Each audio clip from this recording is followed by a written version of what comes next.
Hello to everyone. This is Satyam, and you all are mostly welcome to our YouTube channel. So, in this particular video, we are going to learn the next topic in the Python programming language, that is range function. In our previous video, we have just covered one of the type of a loop, that is for loop. So, in this video, we are going to see what is range function and how we can use this particular range functions in Python for loop. So, let's get started. So the range function is used to generate a sequence of numbers. So basically it is a kind of a function which is used in Python programming language to generate a sequence of a numbers. Okay. And it is commonly used with the for loop. So basically this particular range function is mostly and commonly used with the for loop in the Python programming language. Now, next point is we can assign three arguments in range functions and at least one. So basically in range functions, we can provide three different arguments and there should be at least one. So the rest of the two are optionals. So you can provide as per the need if needed, and it is not compulsory that we have to provide all three arguments. So one is compulsory, like you have to provide at least one argument, and the rest of the two are just optionals. And what are those arguments? So basically these arguments are start, stop, and step. So these are the three arguments which we are providing in range function to generate the sequence of the numbers. So this is the proper syntax of the range function. Like we can use this range function in this format. Okay.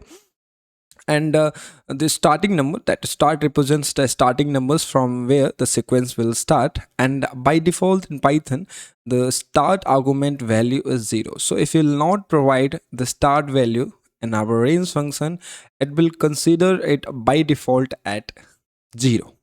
Now the second one is that is stop argument. So we are providing a stop arguments as well in the range function, and it is the only compulsory and it is the only important argument which we have to provide at any cost.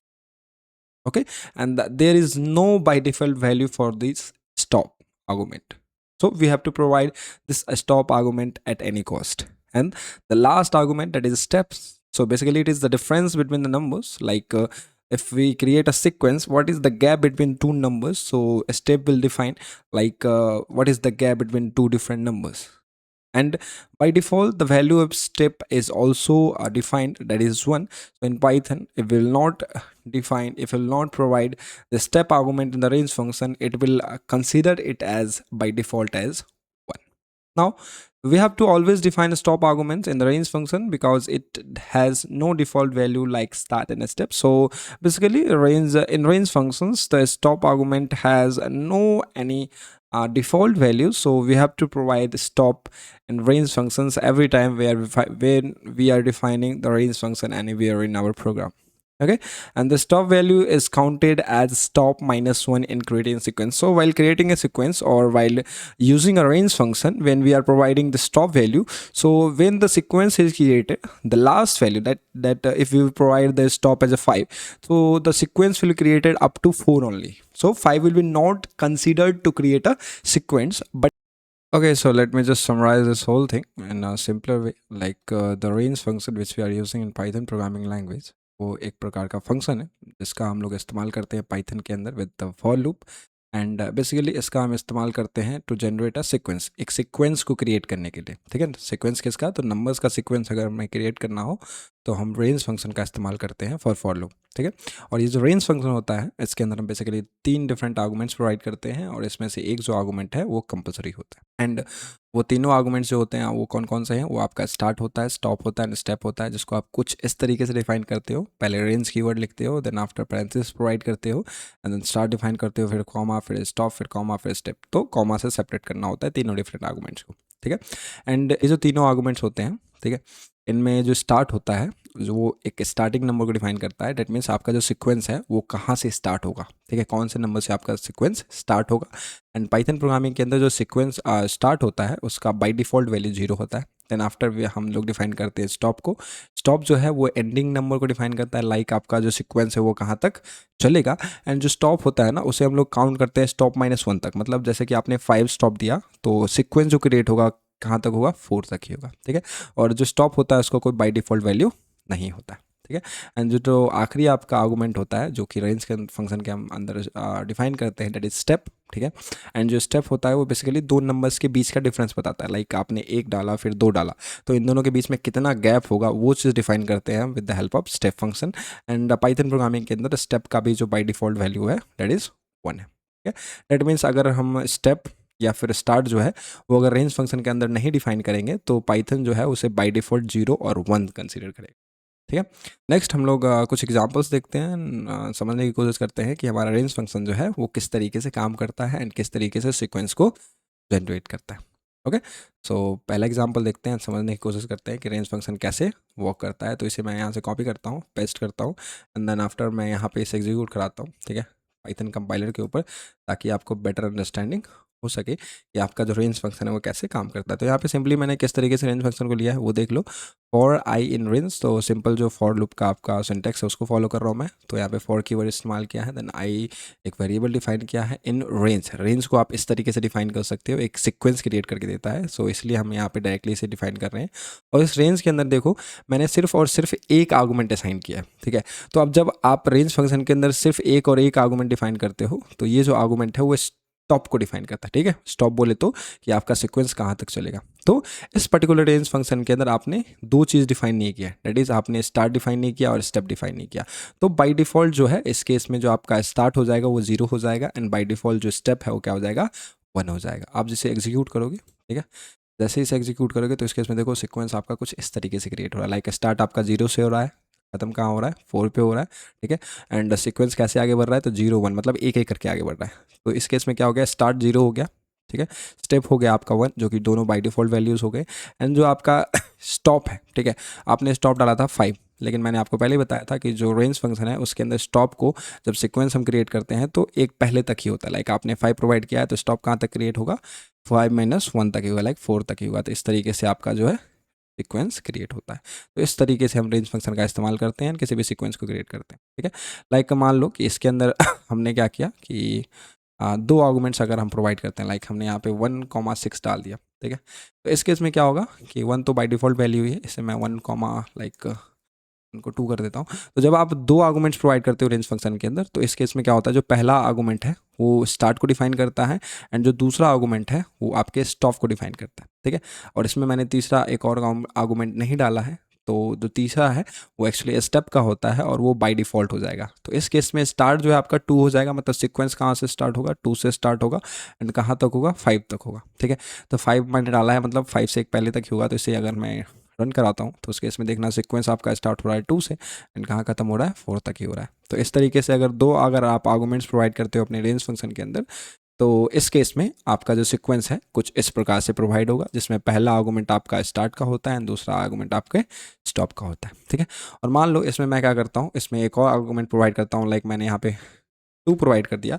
तो अब इस case में क्या होगा कि आपका step भी define हो गया है, तो मतलब पहला आर्गूमेंट जो है वो स्टार्ट है, दूसरा जो है स्टॉप है एंड तीसरा जो है क्या है, स्टेप है, ठीक है। एंड देन इसे अगर आप एग्जीक्यूट करोगे तो इस केस में देखो सीक्वेंस जो है आपका कुछ इस तरीके से बन रहा है, ठीक है। स्टार्ट हो गया 2 से और फिर 2 के बाद जो, क्योंकि स्टेप है 2 बार मतलब 2 आगे बढ़ना है, तो 2 3 स्किप हो जाएगा, फिर 4 आ जाएगा, तो यहाँ पे 4 प्रिंट हो गया एंड देन आफ्टर स्टॉप ही आपका आ जा रहा है 5, तो उसके आगे सीक्वेंस बढ़ेगा नहीं और 4 तक ही काउंट करना है, क्योंकि आपने 5 डाला है मतलब 5 से एक पहले तक ही काउंट होता है। तो इस तरीके से आपका ये जो रेंज फंक्शन है वो सीक्वेंस क्रिएट करके आपको दे देगा, ठीक है। तो इस तरीके से हम लोग रेंज फंक्शन का इस्तेमाल करते हैं पाइथन प्रोग्रामिंग के अंदर। आइए कुछ और एग्जांपल्स देखते हैं एंड समझने की कोशिश करते हैं कि आप किस तरीके से रेंज फंक्शन का इस्तेमाल कर सकते हैं पाइथन प्रोग्रामिंग के अंदर। तो यहाँ पे एक और एग्जाम्पल है, ठीक है, इसको देखिए एक बार, बहुत ही सिंपल सा एग्जाम्पल है। इसके अंदर हमने देखो तीनों आर्गूमेंट्स डिफाइन किए हैं। पहला आर्गूमेंट आपका 10 है जो कि आपके एक स्टार्ट को रिप्रेजेंट कर रहा है, दूसरा आर्गूमेंट आपका 0 है जो कि स्टॉप को रिप्रेजेंट कर रहा है एंड तीसरा आर्गूमेंट है आपका -2, ठीक है। तो ये जो आपका -2 है वो स्टेप को डिफाइन कर रहा है, स्टेप को रिप्रेजेंट कर रहा है, ठीक है। अब इसे आप एग्जीक्यूट करोगे तो आपका सीक्वेंस कैसे क्रिएट होना चाहिए, तो स्टार्टिंग पॉइंट मतलब 10 से क्रिएट होगा, ठीक है, 10 आपका स्टार्टिंग पॉइंट होगा एंड एंडिंग पॉइंट क्या है, यहाँ पे 0 डाला है तो मतलब 1 तक ही काउंट होगा, ठीक है। तो आपका जो स्टॉपिंग पॉइंट होगी वो हो जाएगी 1, मतलब 10 से लेके 1 तक का सीक्वेंस क्रिएट होगा। और इसमें स्टेप मैंने -2 डाला है, मतलब जो आपके स्टेप हैं वो दो घटते ही जाएंगे। मतलब सबसे पहला आपका स्टार्टिंग पॉइंट हो जाएगा 10, फिर 10 - 2 करोगे तो 8, 8 - 2 6, 6 - 2 आपको ऐसे करके मतलब घटते ही जाएगा, क्योंकि स्टेप मैंने निगेटिव में डाला है। तो ये उल्टे डायरेक्शन में चलेगा।